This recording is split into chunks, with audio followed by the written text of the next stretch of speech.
Hello members. On the 30th of April this year we had an extraordinary general meeting, and at that extraordinary general meeting we presented a number of things, including results of the members survey and then also a presentation on the course and projected course works that we want to do. So I want to just give that course presentation again, so that members that were unable to get to the EGM get an opportunity to see what was said on the night. The survey, the member survey and the results of that preceded the course presentation noted that the priority of the club is now the course. I think we know that, particularly now that we've undertaken the clubhouse renovation. We all want the course to be in the best possible condition. We need to move forward. We will move forward. However, we need to make informed decisions and undertake works in a prioritised and sequential order. We refer to some of this timing and the ordering of activities later in the presentation. The board at the time in 2018-19 commissioned Ogilvy Cocking Mead, OCM, to prepare a report for the club as the first step towards a master plan document. The report was received in March 2020, just over a year ago, and if you remember, that was just as COVID hit. We announced at last year's AGM that we planned to share the report with all members. However, up until January 2021, we didn't have any associated costings of the key areas to put some perspective or any perspective around the various items.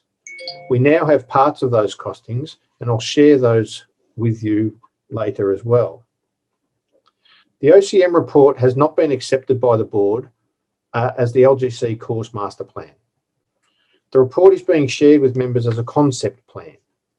It's best practice to have a master plan. There are some excellent directionally correct measures in the OCM report, and whilst these are being generally discussed by the board, they've not been accepted. The directionally correct concepts included in the OCM report include recommendations to highlight the river gum theme, widen fairways where we can, extend irrigation to accommodate wider fairways, have greens run to bunker edges without walkways and fringes between greens and bunkers. The bunker construction itself is discussed. We are a heavily shaded, and shade does restrict the performance of all grass types. This is referred to by OCM on page 6 of their report. We need to promote, or the recommendation is to promote, the integration of tee, fairway, path areas, and in fact interlink areas of the course with less definition. This is similar to what we currently have on the right-hand side of the 14th fairway, as it runs into the 15th fairway without strict definition of each of the two fairways. The entire plan as presented by OCM is being termed a concept plan, as it doesn't include a vegetation plan and the scope of the works have not been costed. Indicative pricing to complete the plan in its entirety is in the many millions of dollars. It's uncosted, and we don't have a schedule or a priority list of things that need to be done. The current board and course committee, as was led by Paul Berryman up until earlier this year, was keen to break out tangible steps from the OCM concept plan that could be done, things that could be achieved, and that would result in an improvement to playing facilities. However, it was front and centre to do things in the right order and get items costed in order to assist us in making informed decisions of what we should do and when we should do them. We don't want to go through the detail of the concept plan now, particularly not hole by hole, but we do want to share it with members and have members note that it is still a priority of the board to work towards a production of a Latrobe Golf Club master plan, and that we can adopt that master plan in years to come. The expectation on timing of that is still another 2 to 3 years away on the concept plan. It's worth noting also that we had a tee and green replacement program at Latrobe. That was a program in place for a number of years. It seems to have been put on the back burner and somewhat been overcome by the recent Melbourne waterworks that were done, where we saw the 8th tee reconstructed, the 18th green replaced, and the 8th green reconstructed. In addition to that, the club's also undertaken works on the 11th and the first tees over the last year. Arguably, the tee and green replacement program was a 36-year rotating plan with a tee and a green renovation done per year. Conceptually, this provided an ongoing upgrade program, and not having it is not good practice. However, we can revitalise it and include it in an LGC master plan document. There are some key takeouts from the OCM report, and they are going to be prevalent whatever we do. The current board considers that they are a priority and they set a foundation for all future works. And those 4 items are irrigation, trees, turf, and drainage. I'll separately run through each of those in a minute. We should all be clear that this is not a discussion about turf. It's not all about turf. Some of you may be aware of the trial that we did on a new type of couch called Tiff Tuff. Tiff Tuff is promoted as having a higher shade tolerance in Santa Ana. We had a trial of it under the oak tree, and it's failed in filtered sun. Now, it was a pretty harsh trial. It was a well-shaded area, but what it did is it proved that, once again, any type of grass won't grow in shade. Couch works great on parts of our course. There's no doubts about that, and we just need to be mindful that in and of itself, it's not the silver bullet. It's one of the 4 priorities. Those priorities are irrigation, trees, turf, and drainage. We're also undertaking an environmental impact study of changing grass type. What does it mean for the amount of water consumption, fertiliser use, chemical usage, mowing requirements, fuel and energy costs? None of this has been costed yet and will be done so as part of the business case to support the works being done. We know that whatever we do, in any and all scenarios, trees and shade are an issue to be addressed. So let's get on and address that. We're currently submitting permits for tree removal, and I'll go through that in more detail in a minute. We know irrigation is an issue. The current system is 30 to 40 years old. We have inefficiencies with technology, an inability to direct water as we want it. We can't efficiently monitor volumes of water, and the present scope of watering is limited. The current system was a landmark initiative that was very expensive in its day and absolutely critical and vital in establishing what we have today. Drainage. We've probably got the best infrastructure in Melbourne for drainage, with core stormwater infrastructure existing on our course, put in by the government with regard to draining the floodplain. The good news is that we can tap into that, but to date, it's been ad hoc. Again, we'll look at this in more detail in a minute. We'll now go through the various priority areas, including the costs, timing, the impact, the opportunity cost, etc. So we're just going to put up a slide at the moment where we look at those 4 priority areas, which are irrigation, trees, turf, and drainage, and then we'll go through them one by one. The first one that we want to look at is the trees. The trees, on a regular basis, we have an audit done. We have an audit done by an external arborist to look at trees that are of high risk of disease and obviously potentially falling down or causing damage. This tree risk report has recently been done, and we've identified a number of trees by the external arborist that need attention. These either need to be trimmed, thinned, or removed. In addition to that, OCM in their concept plan have provided a recommendation on a number of trees that they too should be removed. Now, primarily the OCM tree removal or reduction is to provide better airflow, more sunlight, and that integration of those areas that we spoke about before. The costs of the two together are around 550 grand. About 150 grand to do the trees on the risk report, and circa 400 grand for the trees identified in the OCM concept plan. There's a slide on the screen at the moment that looks at those trees. There's about 100 trees in the audit risk group, and there's about 174 trees in the concept plan recommended.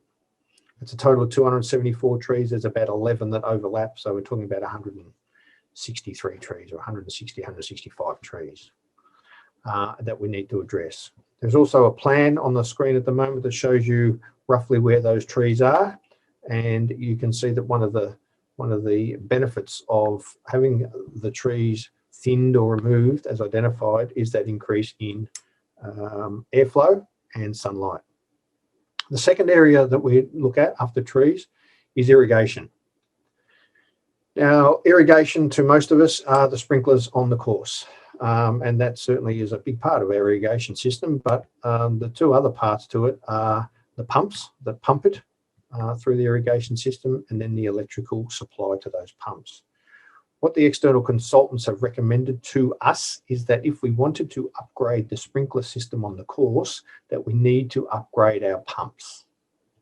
And the next problem is that if we need to upgrade our pumps, we need to upgrade the electrical supply to those pumps.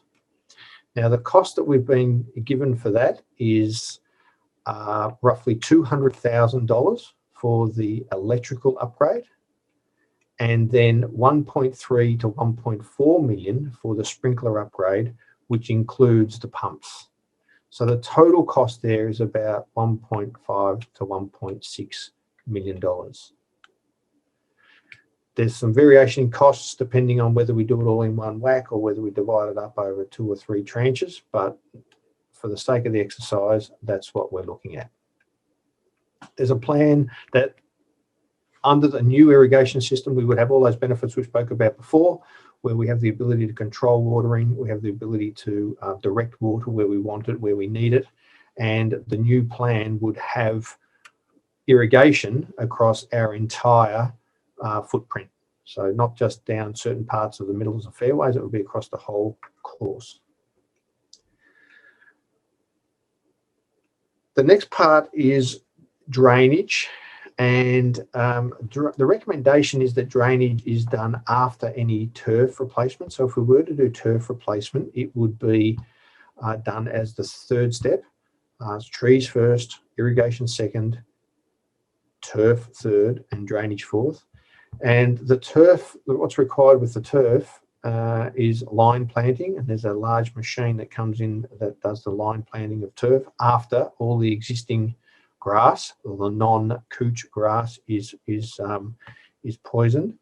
And the issue with the line planter is that it will damage drainage works that are done. So therefore, the recommendation is that the line planting is done first, and then you come and do the drainage works after that, where you would remove sods where you're going to drain, and you would put the drainage in and you put the sods back over. So the impact will be less, but it is the fourth step.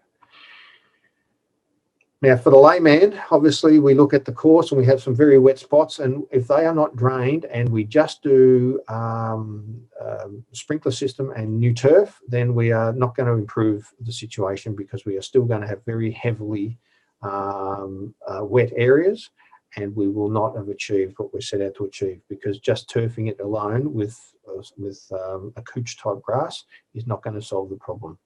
There's a drainage plan that I'll put on the screen in a minute, but before that, I just wanted to show you the Yarra Water Barrel Drain Network. This is infrastructure put in by Melbourne Water on the floodplain, primarily, whether there's a golf course there or not, to drain the floodplain.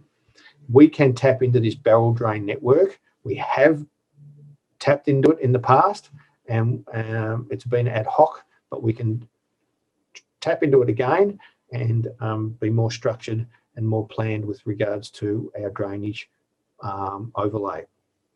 We have a look at this plan that's on the screen now. There's a number of red lines. Those red lines are a herringbone Aggie pipe drainage system that drains off the various fairways and identified problem areas into a main line, and then the main line goes into the barrel drain, and the barrel drain out to the river.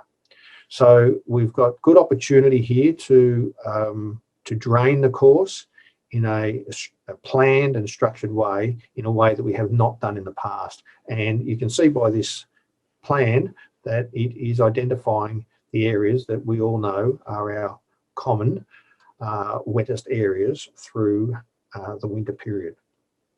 the quote for the drainage part is 250 grand, which in the scheme of it is quite a minor cost. And it's certainly something that could be achieved, and we would see excellent results from that. You can see that members might recall the works that we've done on the left-hand side of the 7th green. We did that in-house. That's exactly the same system that we are looking at here across the broader course, and that area, which again is quite heavily shaded, drains very well.